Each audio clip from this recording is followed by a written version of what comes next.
Y bueno, continuamos con nuestro segmento y especial de esta noche de Pico a Pico con una invitada muy especial. Y sí, este es nuestro último programa del año 2020 y por esto hemos tenido una persona muy especial y estamos aquí con Viviana Morales. Ella es máster en Derecho Ambiental por la Universidad Sorbona, docente de Derecho en la Universidad UDLA. Bienvenida, Viviana.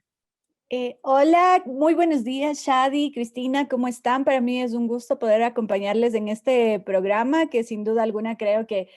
tiene buenas temáticas y que abordan temas súper importantes, así que para mí es un gusto estar aquí. Chévere, Vivi, qué gusto que estés acá con nosotros nuevamente. Bueno, queremos aprovechar de tu presencia, obviamente de tus conocimientos, acerca de lo que es un poquito el derecho animal. Cuéntanos un poco acerca de por qué te motivó justamente especializarte en esta rama de derecho animal, ambiental y de tu experiencia al respecto. Bueno, sí,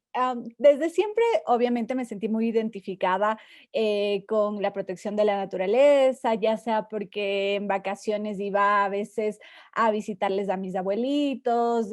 porque siempre desde la escuela nos enseñaron como la importancia de cuidar la naturaleza y siempre sentí un gran apego por los animales en general. Y luego, cuando estudié en la universidad, la verdad es que no sabía en qué especialización, a qué especialización dedicarme. Y al final del día, creo que por la coyuntura y todo lo que había escuchado en el país respecto a las tasas de contaminación y de destrucción de la naturaleza y la importancia de encontrar soluciones desde el aspecto jurídico, fue que decidí especializarme en derecho ambiental. Y pues bueno, la verdad es que el derecho ambiental es súper amplio, realmente hablar de la protección animal es solo uno de los tantos aspectos ambientales. Creo que hay muchos temas por los que los abogados ambientalistas tenemos que ocuparnos, ya sea explotación de recursos naturales o a veces incumplimiento de las obligaciones del Estado, de los GATS en diferentes temas, etcétera. Y pues sí, uno de esos temas que sin duda alguna creo que es uno de los más importantes es la protección animal en sus diferentes etapas, o más bien dicho, en sus diferentes esferas, porque ustedes mejor que yo sabrán que dentro del derecho animal también hay una amplia y compleja gama de actividades de las que hay que ocuparse, ya sean animales de la fauna urbana, de la fauna o de animales silvestres o animales que les suelen llamar destinados al consumo humano, etcétera. Entonces, creo que todo eso, me siento atraída por todo lo que tenga que ver con derecho ambiental, así que sí, por eso es que, digamos, he estudiado el tema de derecho animal. Vivi, más o menos el tema de derecho de los animales es un tema bastante nuevo, ¿no es cierto? Creo que a nivel mundial es nuevo y más aún en nuestro país. ¿Qué es lo que se busca mediante el derecho, darle derechos a los animales? Bueno, efectivamente, creo que desde el aspecto jurídico hay ciertos avances, creo yo, que aún son pequeños a nivel internacional, porque todavía no llegamos a tener como un tratado internacional vinculante que hable sobre los derechos de los animales. Existen ciertas convenciones organizadas desde la sociedad civil, como por ejemplo la Convención de los Derechos de los Animales, pero como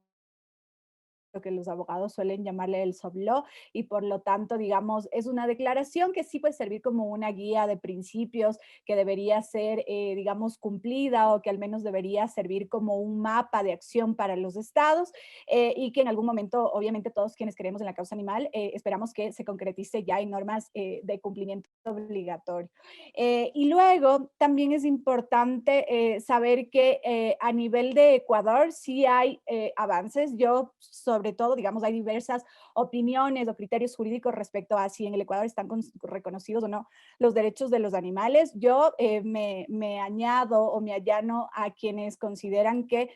cuando en 2008 se reconocieron los derechos de la naturaleza, por ende se tuvieron que reconocer los derechos de los animales sin decirlo expresamente,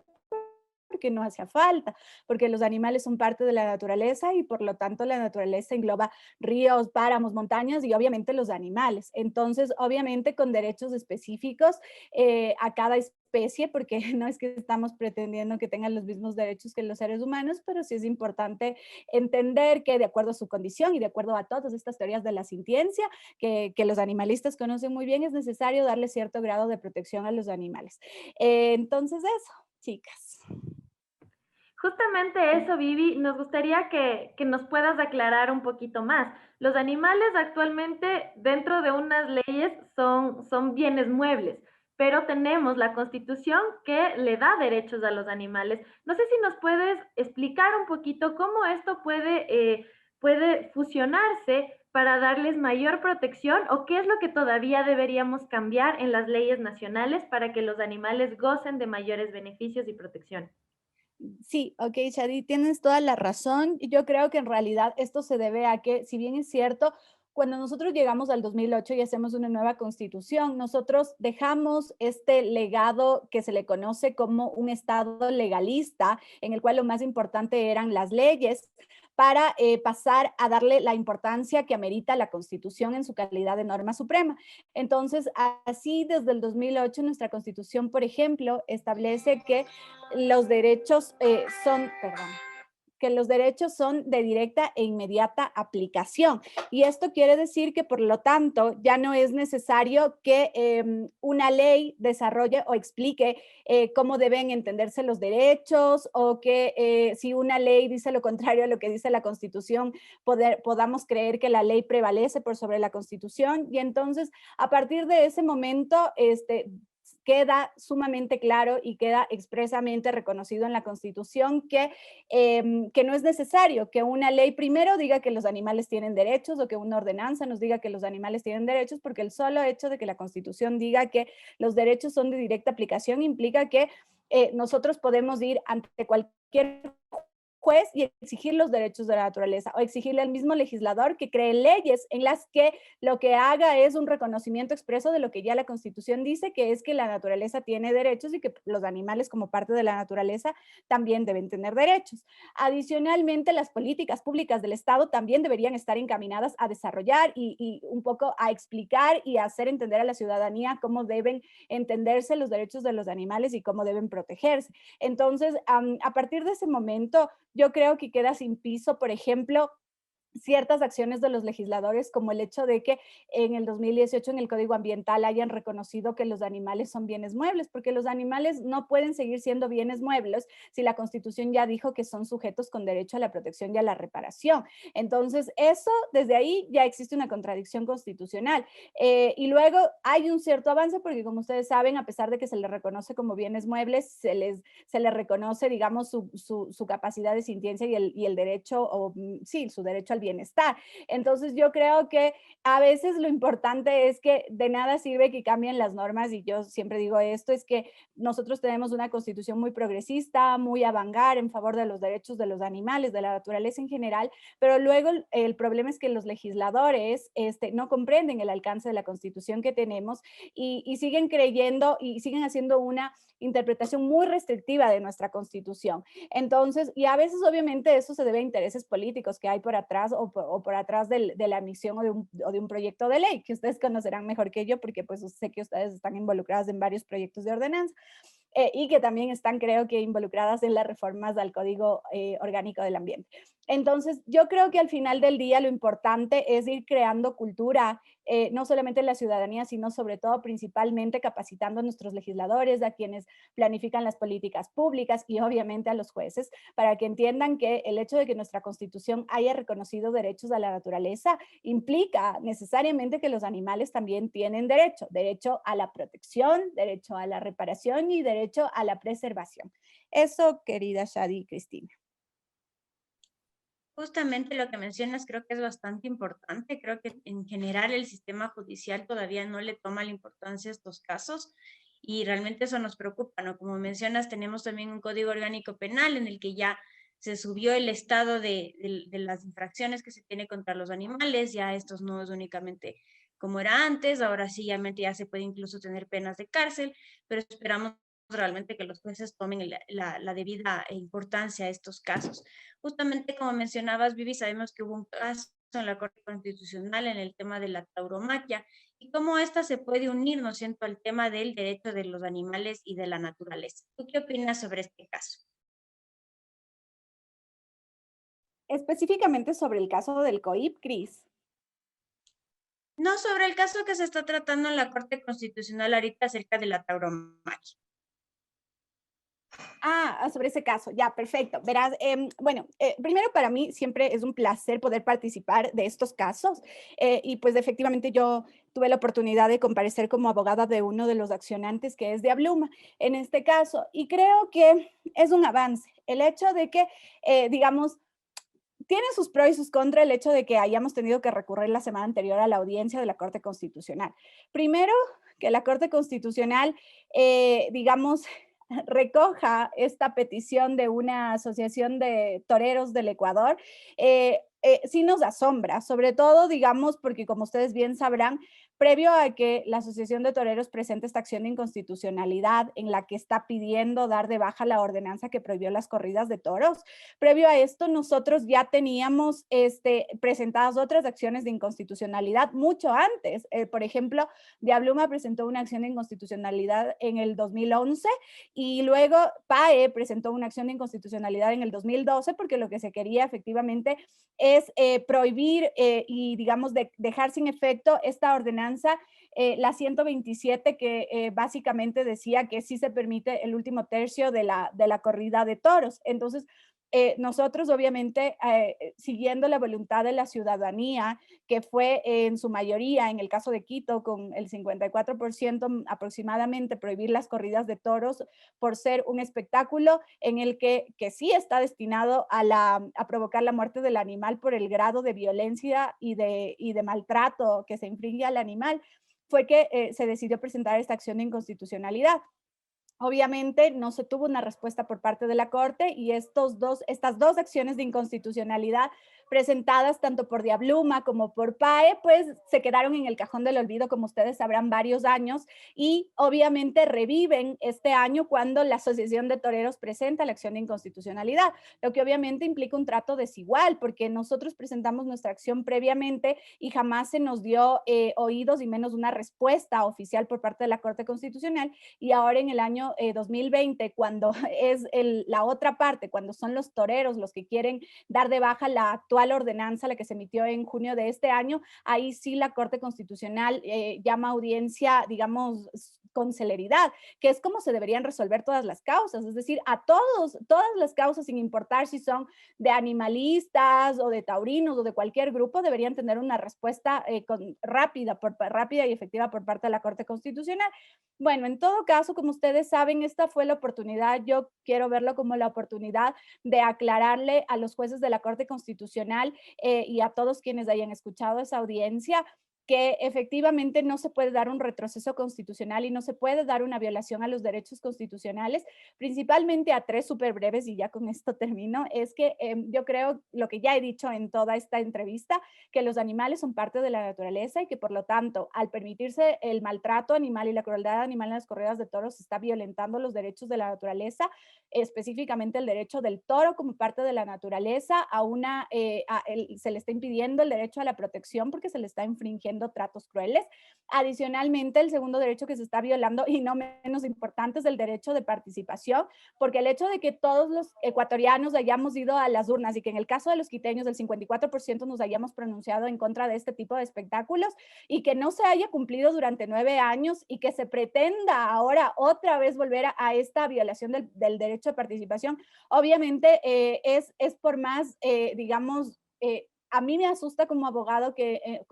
en un estado de derecho como Ecuador se pretenda, esperemos que no pase y esperemos que la Corte Constitucional no lo permita, que todos los avances de participación ciudadana que se han dado en este tiempo haya una violación total de esto y se dé un retroceso absoluto.